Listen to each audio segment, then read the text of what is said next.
वैजयंतीम च मालाम, जिनके गले में क्या है? वैजयंती माला है। वृंदारण्यम शपथ गमनम, जो वृंदावन के जंगलों में नंगे पैर चल रहे हैं। प्राविशत गीत कीर्ति, जिनकी कीर्तियां सब जगह गुंजायमान है। हल्की सी जो उनका ध्यान हल्का सा हिला, पर आपने दूसरी शिष्य मंडली को उन्होंने दूसरा मंत्र दिया, तुम जाना, और क्या कहना? अहो बकीयम स्तनकालकूटम, ये वाला श्लोक कह दिया। वह दूसरी मंडली कहने लगी, अहो बकीयम स्तनकालकूटम, अरे हे बकी के उद्धार करने वाले, बकी यानी कि पूतना के स्तन का दूध विष पीकर भी उसको अपनी मां की गति प्रदान करने वाले, हे कृष्ण तुम कहाँ हो? ऐसा सुनते बकी सुखदेव गोस्वामी तीसरा श्लोक भी दे दिया कि भगवान किस प्रकार रासलीला में आनंद दे रहे थे। चौथा श्लोक भी दिया, जब भागवत के 3-3, 4-4 श्लोकों का गुणगान उनके आगे होने लगा। सुखदेव गोस्वामी, अरे तुम लोग कहाँ से आए हो? ये तुम भजन तुम कहाँ से सुना रहे? भजन कहाँ से लेकर आए? श्लोक कहाँ से लेकर आए? तो उन्होंने बताया कि हम वेद व्यास जी के शिष्य हैं, हमें भी वहां ले चलो। तब वेद व्यास जी प्रकट हुए। वेद व्यास जी ने कहा कि बेटा अब तू परिपक्व हो चुका है, अब तुझे क्या देना है? मुझे जो मेरे पास ग्रंथ है वो तुझे देना चाहता हूँ। तुम जाओ और इस ग्रंथ का क्या करो? प्रचार प्रसार करो। क्या बोला? तुम जाओ बेटा, ये ग्रंथ ले जाओ, मोटी मोटी फीस लेना, बड़े बड़े आयोजन करना और इसका खूब बाजारीकरण करना ना, जो पात्र मिले उसी को देना। ये भगवान के भागवत का प्रचार किसको देना? भगवान का जो पात्र मिले। एक घी को उसी में डालना जो बर्तन अच्छा साफ। तो खूब कथाएं सुन रहे हैं, क्या करें? कथा भी सुन रहे हैं, व्यथा भी सुन रहे हैं। तब भी व्यथा, कथा क्या करती है? कथा जीवन की व्यथा को नष्ट करने वाली है। यदि कथा सुनने पर भी व्यथा बनी हुई है, इसका मतलब अभी कथा सुनी ही नहीं है।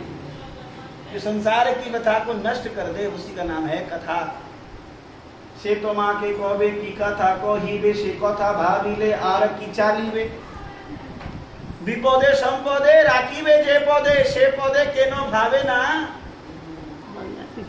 बंगाली में कहते हैं कि दो लोग बैठ के तुम्हें से क्या बात करेंगे और उस बात को सुनने से तुम्हारा क्या कल्याण होगा? कब तक चलेगी वो बात?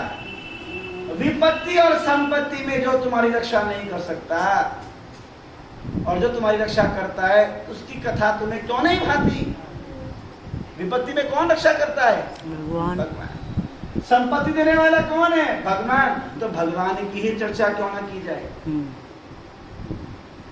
जब तक काटते हो दूसरों का पर्चा, उससे पहले कर लो भगवान की चर्चा। दूसरे का पर्चा काटने से बढ़िया है भगवान की चर्चा करो। भगवान की चर्चा अच्छी लगेगी। भगवान के बारे में सुनो। अरे 1 दिन नहीं, 2 दिन नहीं, 4 दिन नहीं, 5 दिन अपने आप अच्छी लगेगी। ये दवाई है। कैसी दवाई है? कड़वी दवाई है। बच्चे को दवाई देने के लिए उसकी नाक बंद करनी पड़ती है, उसके मुंह को खोलना पड़ता है, तब उड़ेलना पड़ता है। बच्चा कोई खुशी खुशी से नहीं खाता है ना। तो हमारी बुद्धि भी बचपने की बुद्धि है। शरीर से तो बूढ़े हो गए, पर खोपड़ी कैसी है? बच्चे वाली है। कोई देना चाहता है तो खाने की इच्छा नहीं है, पर क्या करें? हमने देखा है कि किसान लोग जब उनको बैलों को कुछ पिलाते हैं, कुछ खरीदे काढ़ी से काढ़ा पिलाते हैं उनको, तो उनका मुंह डंडे से पकड़ के आगे खोल के जबरदस्ती घुसाते हैं, बांस के डंडे से डालते हैं ऐसे नाक में नाल। तो हमारी खोपड़ी भी ऐसी है। ये कानों को खोल देना चाहिए चौड़ा करके और नाक को बंद कर दे, संसार की गंध नाक में ना जाए। क्योंकि शरीर में व्यसन कहाँ से उत्पन्न होते हैं? गंध से। खुशबू आती है, मन कर जाता है खाने का। खाने की वस्तु दिखती नहीं है, केवल खुशबू आने से खाने का मन कर जाता है, क्योंकि मन सब इंद्रियों का राजा है। इंद्रियों का राजा कौन है? मन। इंद्रिय नहीं करती कामना, मन करता है कामना, और इंद्रिया फिर उसकी डिमांड करती है। इसलिए उस इंद्रियों के राजा मन को यदि भगवान की जबरदस्ती नहीं खींचे तो भी, लोग बोलते हैं जबरदस्ती भक्ति नहीं, अरे कोई नहीं हो सकती, करानी पड़ती है। मन को जबरदस्ती काबू करना पड़ेगा। कैसे? हम कहते तो हैं कि मनड़ा थारे मते चढ़ू तो सीधो न रखे जाऊं, पर मन को काबू करना पड़ेगा। मन को काबू करने का एक ही उपाय है, क्या? एवं तत्युक्ता नाम भजताम प्रीति पूर्वकम, सतत भाव से भगवान कृष्ण का भजन करना पड़ेगा। तो मन क्या है? सतत भाव से भगवान में लगा रहेगा। जिस घड़ी भगवान को छोड़ देंगे, मन उसी तरह भाग जाएगा। क्या करें? तो बिल्व मंगल ठाकुर कहते हैं 84 में, मम मानसे तामस राशि घोरे। हे भगवान, मेरे मन रूपी मानस रूपी, क्या उसमें क्या है? तामस। तामस यानी कि अंधकार। अंधकार की राशि क्या है? घनघोर भरी हुई है। कथा यहाँ चल रही है, वहां नहीं चल रही। तामस राशि घोरे कारागृहे वत्सला। हे भगवान, मेरे कारागार रूपी मन के अंदर आप बस जाओ। मन क्या है? कारागार। जेल के अंदर अंधेरा होता है, काल कोठरी के अंदर, तो हमारा जो मन भी क्या है? जेल है। इसके अंदर क्या करो? आप बस जाओ। ऐसा कौन कह रहा है? बिल्व मंगल ठाकुर कोई साधारण भक्त नहीं है। कौन है बिल्व मंगल ठाकुर? ये दक्षिण भारत में भगवान के भक्त, एक ब्राह्मण का पुत्र था और भगवान का भक्त थोड़ा बहुत था। इसकी आसक्ति एक वैश्या से हुई। घर में पिताजी का श्राद्ध था। चिंतामणि नाम की वैश्या थी। उससे इतना प्रेम हो गया, उससे इतनी आसक्ति हो गई कि उससे मिले बिना ये एक दिन भी नहीं रहता। घर में उसके पिता का श्राद्ध था। सबने कहा कि कहाँ जा रहा है? तूने सुबह श्राद्ध किया है, कहाँ जा रहा है? और बारिश, ऐसी बारिश थी, उसकी बाढ़ आ गई। उसने कहा कि नहीं, बिना मिले रह नहीं सकता उसके लिए। तो यह घर से निकला और पानी इतना था, बाढ़ आ गई थी। किसी स्त्री का, मरी हुई स्त्री की लाश जो थी पानी में तैर रही थी, उसके ऊपर ही चढ़ के उसने नदी को पार कर लिया। तीव्र उत्कंठा थी उससे मिलने की, चिंतामणि से मिलने की। जब वहां पहुंचा तो बारिश के कारण चिंतामणि का घर भी नीचे से डूबा हुआ था, तो ऊपर की मंजिल में थी। और ऊपर चढ़ के कैसे जाए? तो एक सांप लटका हुआ था, पानी से बचने के चक्कर में खिड़की पे लटका हुआ था।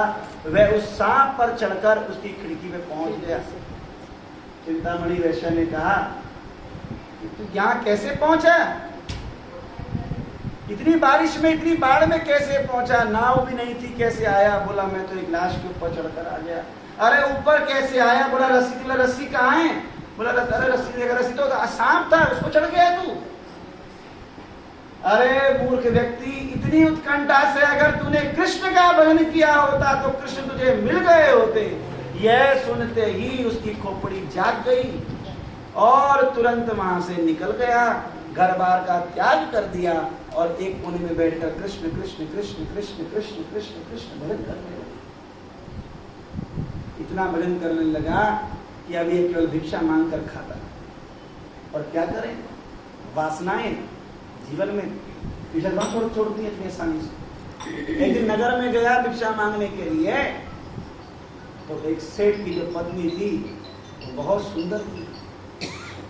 उस सुंदर स्त्री को देखकर भिक्षा मांगने के लिए गया था, पर उसका स्वरूप देखकर उसके मन में बड़ा उसका बहुत सुंदर है ये। पर भगवान का भजन कर रहा था अंदर। उसने, उस स्त्री ने भी कहा कि, उस सेठ आया, बोला हाँ पंडित जी आओ अंदर चलो। चला गया अंदर, देखा कि इतने श्रद्धा भाव से मेरी सेवा करने को तैयार है और मेरे मन में यह भाव आ रहा है इसकी पत्नी को देखकर। इसलिए उसने सेठानी को कहा कि अपनी चूड़ामणि दे निकाल कर, जो पिन लगाते हैं बालों में, अपनी चूड़ामणि दे। उसने चूड़ामणि ली और बिल्व मंगल ठाकुर ने अपनी दोनों आंखें फोड़ ली। कि इन आंखें रहेंगी तो ये दोष होता रहेगा। अब ना आज के बाद ये चिंतन रहेगा और ना ऐसी मेरे अंदर कोई विकार पैदा होगा। यह देखकर श्रेष्ठ प्राणी बड़े रोने लगे कि आपने ये क्या किया। बोला नहीं, एक सजा थी मेरे, प्रायश्चित है मेरा। और उसके बाद बैठकर भजन करने लगे। एक बालक रोज आता, भगवान का भक्त है ना, तो भगवान अपने भक्त को छोड़ देंगे। वह बालक रोज आता और बिल्व मंगल को खाना खिलाने के लिए आता। अब वो खाते, साल बीत गया, कहा कि मुझे वृंदावन जाना है। बिल्व मंगल ठाकुर को वह कृष्ण स्वयं बालक रूप में आते और बिल्व मंगल ठाकुर को कहाँ ले गए? वृंदावन में। भगवान को देखना चाहता हूँ। एक साल के भजन के प्रताप से भगवान ने क्या कहा? उसकी आंखें दोबारा प्रकट हो गई। तब बिल्व मंगल ठाकुर ने कहा, इतने सुंदर सुंदर स्तोत्र लिखे हैं उन्होंने। ये गोविंद दामोदर माधव इति जो स्तोत्र है, ये बिल्व मंगल ठाकुर ने ही लिखा है वृंदावन में। नहीं लिखा, बिल्व मंगल ठाकुर ने लिखा। सुखावसाने इदमेव सारं, दुःखावसाने इदमेव ज्ञेयं, देहावसाने इदमेव जाप्यं, गोविंद दामोदर माधव इति। कि सुख के समय का सार क्या है? गोविंद दामोदर माधव इति। दुख के समय यही ज्ञान होना चाहिए, क्या? गोविंद दामोदर माधवेति। और मरते समय यही जप करना चाहिए, गोविंद दामोदर माधवेति।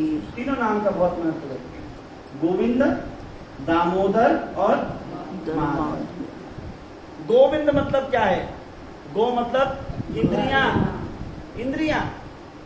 और विंद जो इंद्रियों को चलाने वाला, इंद्रियों का मालिक है, वो कौन? कृष्ण। कृष्ण आप मेरी इंद्रियों के क्या हैं? मालिक हैं। हम अपने आप को अपनी इंद्रियों का मालिक समझते हैं, इसलिए भटकते रहते हैं रोज। तो आंख वही जो कृष्ण का दर्शन किया। आंख का मतलब कब है? जब भगवान को देखे। आंख क्यों मिली है? संसार देखने के लिए मिली है क्या? आंख मिली है भगवान को निहारने के लिए। भगवान के नख, पैर के नख से लेकर भगवान की शिखा के टिप तक भगवान को एक टक होकर निहारो, देखो कितने सुंदर हैं कृष्ण।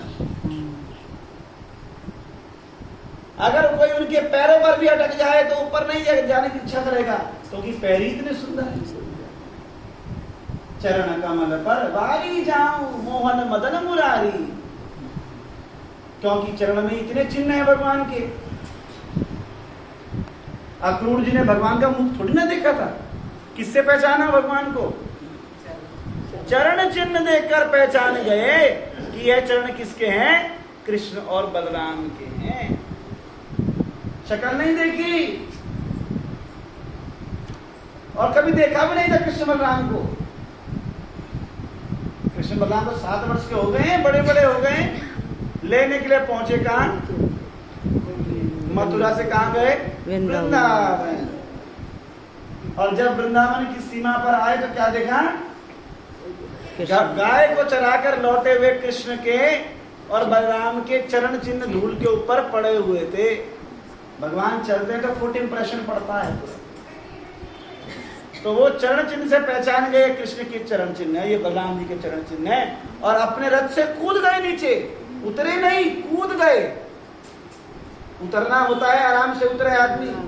और जब उत्कंठा होती है, आसक्ति होती है भगवान के प्रति, तो वो कूद गए और कूदकर निहारने लगे चरण चिन्ह को और अपने आंसुओं से भगवान के चरण चिन्हों का अभिषेक करने लगे कि कृष्ण बलराम तो अपने चरण धुलाने नहीं देंगे मेरे को। बोले कि चाचा जी हैं, चाचा जी पाँव कैसे धोएंगे हमारे? और कंस के वहां तो मौका नहीं मिलेगा। कंस बोलेगा तुझे मैंने मरवाने के लिए बुलाया तो पाँव धो रहे उनके। इसलिए यहीं पर भगवान की पूजा शुरू कर देता। पाद सेवनम, श्रवण तो किया था, कीर्तन किया था, रास्ते पर क्या किया? स्मरण किया। इसलिए क्या किया? उनके चरणों की सेवा, पाद सेवन। हमने कभी निहारे भगवान के पैर? क्या होता है भगवान के पैर में? ऐसा 2 वस्तुएं भगवान के पैरों को कभी छोड़ती नहीं है। कौन है वो वस्तुएं? एक तो लक्ष्मी, लक्ष्मी पायल ना, लक्ष्मी, लक्ष्मी वेरी नाइस। सुरत वरदनम श्रीनिकेतनम चरण पंकजम शंतमं चते। भगवान लक्ष्मी, भगवान को क्या कहते हैं? श्री निकेतन। लक्ष्मी का निवास स्थान कहाँ है? भगवान के चरणों में। लक्ष्मी भगवान को इसलिए अतिशय प्रिय है क्योंकि वे भगवान के चरणों को एक घड़ी भी छोड़ती नहीं है। और हम सब लक्ष्मी को चाहते हैं, लक्ष्मी को चाहते हैं। तो लक्ष्मी कहती तेरे पास आ तो गई, मैं तो अपने पति के चरणों को छोड़ती नहीं हूँ, तो आऊंगी तो फटाफट निकल जाऊंगी सेवा करने के लिए मेरे ठाकुर जी के चरणों की। तो टिकती नहीं। इसलिए अगर टिकाना है उसको तो ठाकुर जी को बुला लेना है। ठाकुर जी की सेवा करने तो लक्ष्मी कहीं जाएगी नहीं, तब ठाकुर जी के चरणों से चिपकी रहेगी। और दूसरी वस्तु कौन है? दूसरा कौन है जो भगवान के चरणों को कभी छोड़ता नहीं? Tulsi. Yes, very nice. Tulsi. धन तुलसी मैया पूर्ण तप कीने। धन तुलसी मैया पूर्ण तप कीने। शालिग राम महापट रानी। शालिग राम महापट रानी। नमो नमो तुलसी महारानी। नमो नमो वृंदे महारानी। नमो नमो सनकादिक और ब्रह्मादिक। सुसंकालिक और ब्रह्मादिक। मूलत विरत महामुनि ज्ञानी। ढूंढत फिरत महामुनि ज्ञानी। नमो नमो तुलसी महारानी।